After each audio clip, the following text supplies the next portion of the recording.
అయ్యి బాబు సార్ వచ్చేసారు. Sir sir sir నమస్కారం. నమస్కారం. గెటప్ అదిరింది సార్. మీరు ఏం చేసినా వెరైటీ ఏనండి. వెరైటీ లేకుండా ఈ పిల్ల ఏమి చేయడు. రండి ప్రొసీడ్. న్యాయానికి కళ్ళు లేవు తమ్ముడు, న్యాయానికి ఇల్లు లేదు ఎప్పుడు. 100% కరెక్ట్ అండి.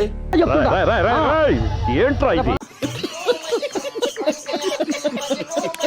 Start camera action. ఈరోజు రాష్ట్రంలో ఉన్న ప్రత్యేకమైన పరిస్థితులు ఏమిటో, మీరు పోషిస్తా ఉన్న పాత్ర ఏమిటో నేను వేరే చెప్పాల్సిన అవసరం లేదు. మాకు తెలియదు సార్, మీరు దేశ ముదురు కాబట్టి చెప్పండి. మీరు ముదురు కదా మీరు. నిజంగా ఈరోజు పార్టీకి అన్ని రకాలుగా ఒక పెద్దన్న పాత్ర ఎవరైనా పోషిస్తా ఉన్నారు అంటే అది న్యాయవాదులే అని చెప్పాలి. పట్టు పట్టు నువ్వు ఎంత కాకబట్టినా ఇక్కడ పడేవాళ్ళు లేరే.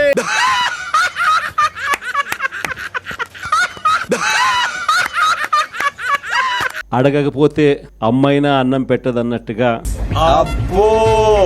కోరకపోతే దేవుడైనా కూడా వరం ఇవ్వడు అన్నట్టుగా, వాడు దరిద్ర దేవత మంచి స్నేహితులు, అతనిని బాగుపరచుట బహుదుర్లభము.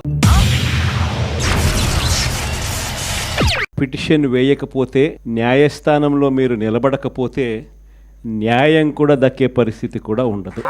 అందరూ ఇక్కడ ఉంటావు, నేను నాగనా అదనా నీ లేవులు అది.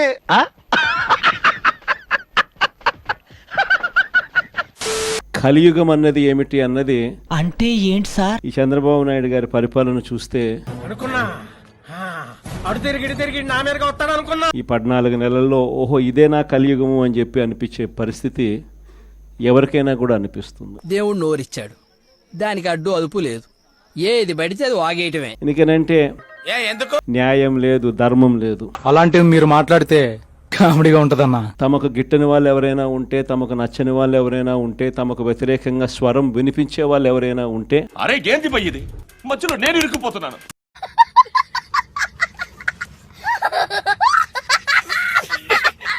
తట్టుకునే పరిస్థితి లేదు, జీర్ణించుకునే పరిస్థితి లేదు. చచ్చిపో, ఏం ఉపయోగం లేదు.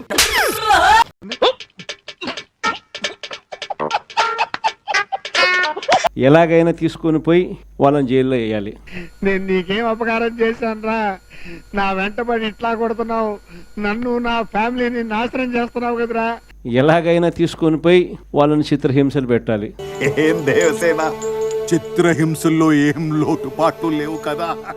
ఎలాగైనా కూడా వాళ్ళ పరువును తీయాలి. అమ్మో, నీలో శాడిజం కూడా ఉందన్నమాట అనే ఒక నీచమైన సంస్కృతి ఈరోజు మనం చూస్తా ఉన్నాం. ఆ మాట నువ్వు చెప్పకూడదు. ఎందుకు చెప్తున్నావు? ఒక మనిషిని జైల్లో పెట్టడము అని అంటే తన పరువును, తన ప్రతిష్టలతో ఆడుకోవడం. సైతాన్ వేదాలు వల్లిస్తుందా? ఆశీర్వదించండి మావయ్య.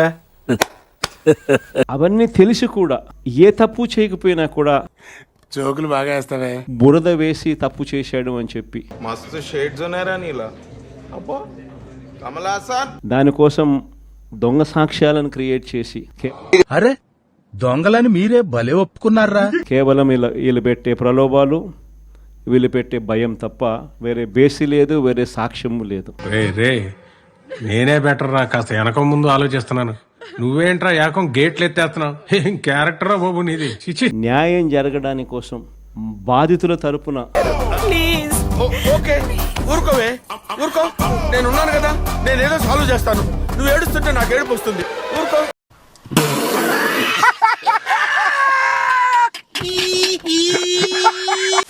గట్టిగా నిలబడి వాళ్ళ స్వరం వినిపించే కార్యక్రమం ఎక్కడైనా చేయాల్సిన పరిస్థితి ఏదైనా ఉంది అని అంటే అది ఇంకా మన భుజస్కంధాల మీద ఇంకా బాధ్యత ఎక్కువైంది.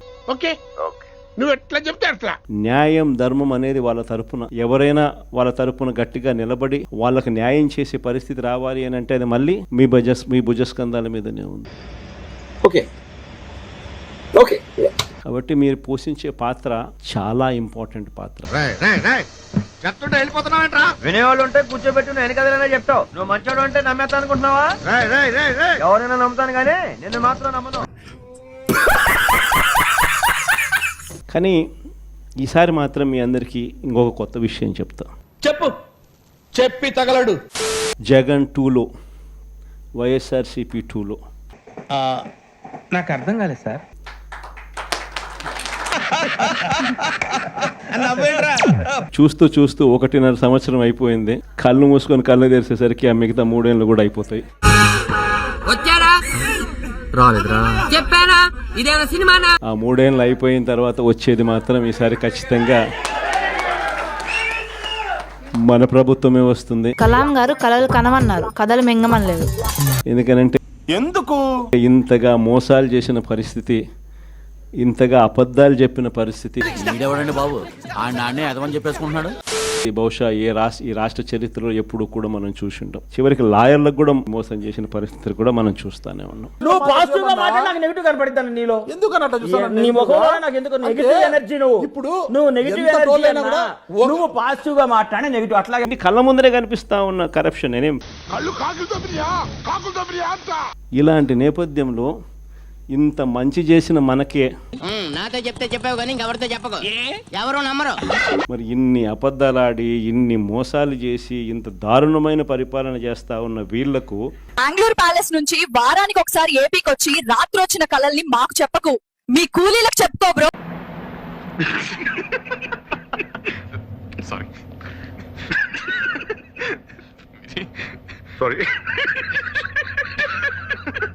పరిస్థితి రేపొద్దున దేవుడు, ప్రజలు తంతే ఎక్కడ పడతారో నేను వేరే చెప్పాల్సిన పని. ట్రోల్ చేస్తుంది కూడా అందుకే కదా.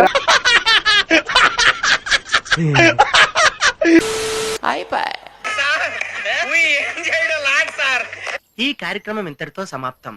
రేపు ఇదే అలవాసులపై మళ్ళీ కలుసుకుందాం. అంతవరకు సెలవా మరి. నా ఛానల్ పేరు గుర్తుందిగా, ప్లీజ్ లైక్, షేర్, సబ్స్క్రైబ్.